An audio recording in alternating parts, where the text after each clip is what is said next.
InShalla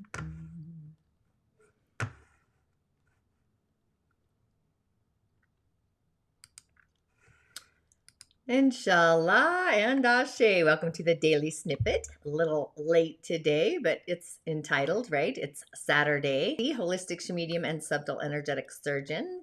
So blessings to you. And it's the weekend, November 6th, Saturday. So as we take in the memos of what no longer fits into our system, the sphere of the inner and the outer realms, just recalibrating our greatest asset, which is actually ourselves. I currently have an energetic super bundle available. It's a virtual gift for the giving of wellness this season. So just getting ready for the energetic hiccup, which for me is the season of December or the season of Capricorn, really. Maybe I should do a show just based on that. But today is a day of wonder. And you might have this blissful moment of a galactic aha and know where the threads are actually moving or literally unthreading from. That inner thread, that inside voice has this new narrator. But the elementals or the elemental energy, you know, we have this young earth horse day. It's a little woo-woo there. So the day branch is a support for our day master, that young earth. And the young earth on the month is a friendly parallel. So the energy flows from the horse, fire, to the day branch, to the day master, and then flows over and down to the ox and actually finishes this race at the metal in the year stem. So our day really has some great flow. And our day master is very strong. It's ridiculously strong. With all that earth, it's picking up speed to end with that metal energy. More than likely producing more as metal is hidden within the dog and it's actually in storage in the ox of the year.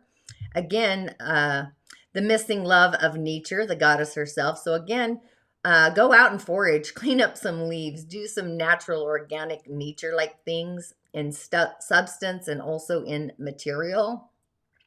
So it's really time to bring the essence of your mind out of the closet and upcycling the boundaries of your mind to really shift how you look at something in Foreverland.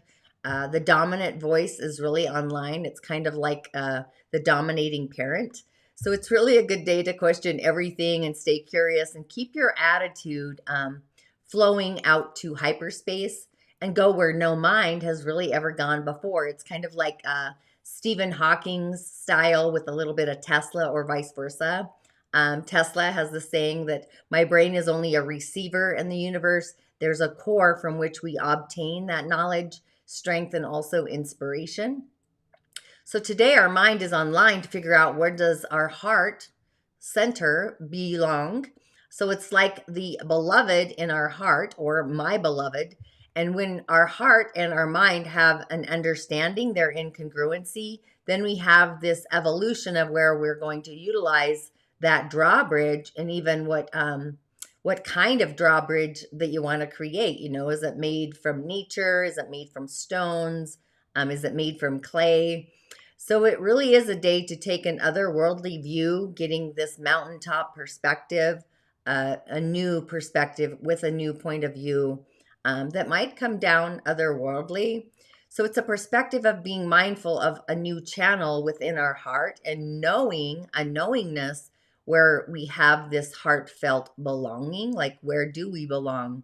And for me, as long as I'm safe and I'm secure, things change based on my heart, not so much on the ideas that pop in through that channel. So today in your Queen's channel, you might have this self-realization of where you do belong in relationships to people, places, or things. So it's this, it's all evolving, all of these items between you and the situation, and tune into your heartfelt grid, the grid line of your own heart's truth. So for myself, I could say that I am floating to a higher level of quality of where I do belong, doing, being, and committing in my day-to-day life and my reality. So the experience, you know, the breakdown and the breakthrough and the way I move out into the future has this new attitude. It's optimistic. It's cascading out and through to the future realities. So as your heart, you know, where the drawbridge needs to be placed, you should really be asking your queen, your heart space, where she feels this drawbridge actually belongs. You know, it might even belong on the north, the south, the east, the west. Kind of go otherworldly and be mindful of what flows out of your mouth today, because this veil is still pretty thin and the truth might be a little abrupt, especially when we speak our authenticity, our authentic truth. With that authenticity, it might come across as being abrupt, and kind of rattle the cage inside of us. So be open to the inspiration of Tesla. The energetic field is vast and encourageable, actually, to go where really no woman has ever gone before, and hold the ground for your voice, the voice of truth. So with our heart channel online and our solar plexus, along with the shaman's portal, it's really creating this sphere of ingenuity between what our gut senses and what our heart also is online, those truths. So tune into that, actually. And the stone of the day, I actually went with Lapis Lazuli. It's filled with this awareness and wisdom. And it also brings us to a space where we realize that we already have all these answers that we seek within ourselves, our divinity, or our in spiritu. So working with this stone really encourages us to tap into our wisdom and even trust ourselves. So it really is a stone that's great for the season of Scorpio and even our trust issues. But the Lapis Lazuli, it's actually a metamorphic rock. It has this composition where it has calcite, sodalite, and pyrite. It's often found in those deeper shades of deep blues or deep purples, which also contribute to the meaning behind its name. It's popular with artists who ground it down for its pigment, or it's also known again for the bringing in the wisdom and the self-expression. So that would be our voice. So with a name that really dances on our tongue, it's got this rich history with royalty and artists. It's got this shimmering deep blue hue. It leaves our eyes wide with an awe. It's kind of like the epitome of all that we adore about the mystical world of healing within the realm of crystals and stones. So just to celebrate it as being the stone of wisdom, it was actually loved by the ancient Egyptians in paintings and scrolls with the pharaohs and queens and goddesses. And back then, it wasn't just used as a jewel, but was even ground down to become like eyeshadows and elixirs. So this beautiful blue stone was one of the highest regarded gems actually in Egypt. And it came from the oldest mines in the world. It was given to those that had this great prestige. And from the sarcophaguses to the breastplate to the high priest, few jewels in the world actually rose to the status of this magical stone, the lapis lazuli. So in Persian folklore and across the ancient shores of South America, this stone was said to be the starry sky shrunken down into this prestigious, precious gem.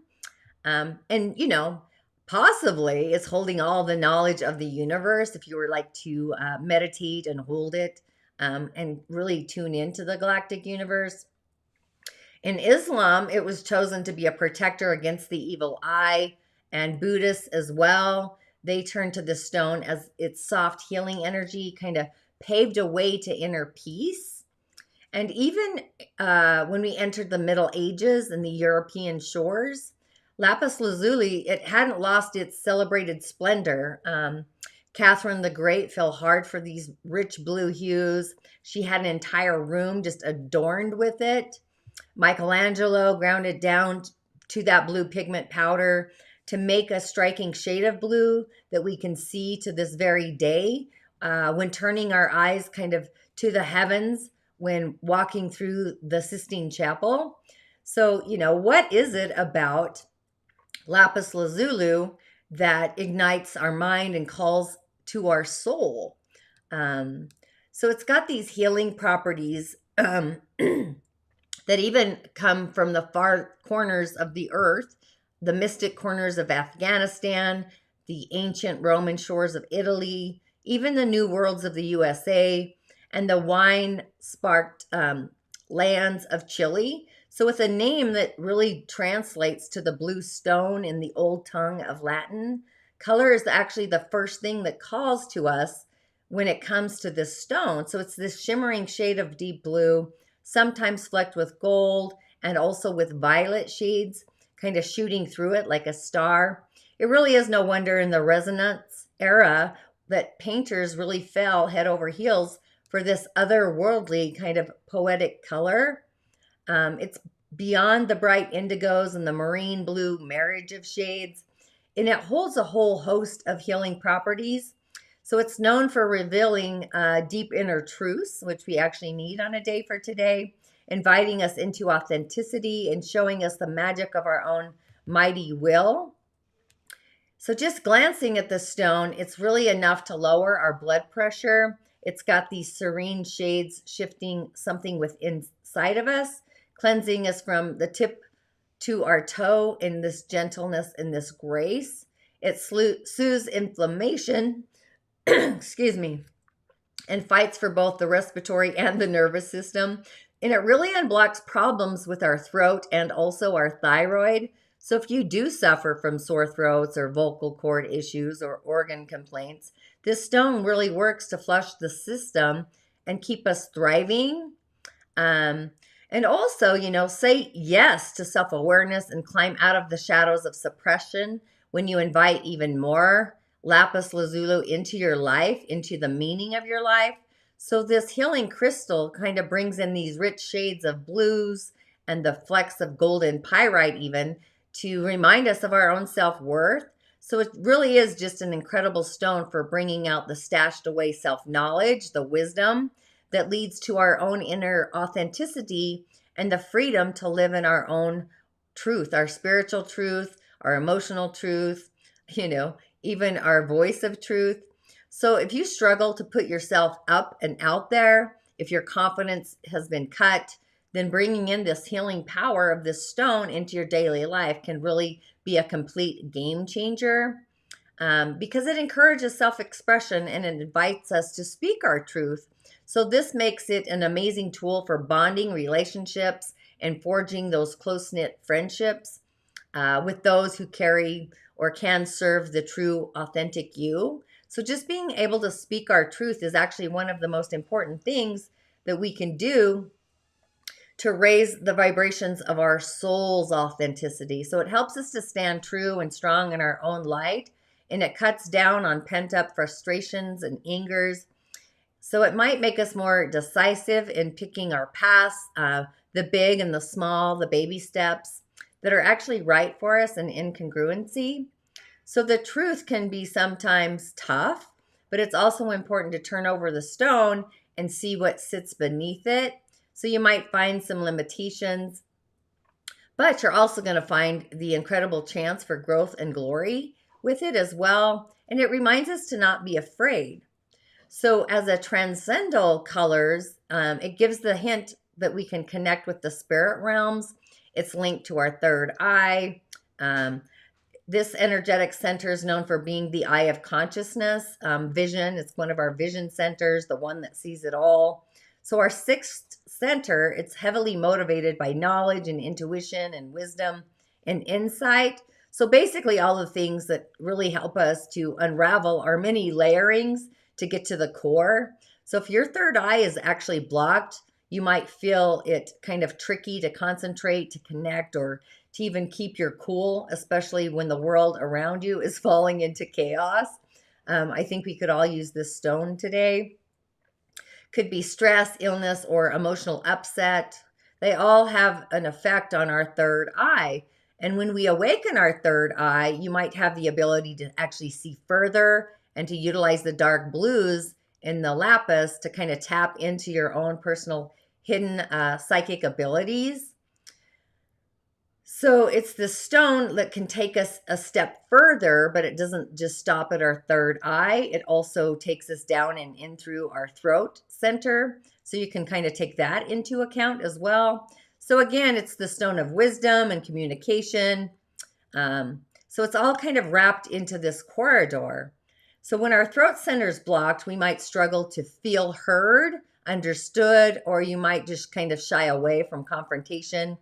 or expression altogether. So utilize this stone to unblock your throat and let the truth flow through, giving you a burst of confidence, clarity, and the ability to really stand up for yourself.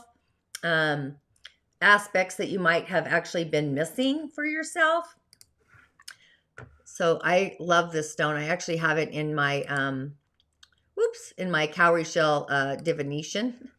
Whoops, let's get rid of that. I didn't mean to do that. That's the end of our card. So now for the cards of the day, I went with my Shaman Oracle deck once again. I just felt called to that this morning when I pulled the cards. But this we have, it's called the cross, the Andean cross. So this kind of represents the cosmology of the shaman realm. So it has these 4 cardinal directions that you can see. So it's got the upper world and the lower world, along with the different paths that we can take to reach within those different realms.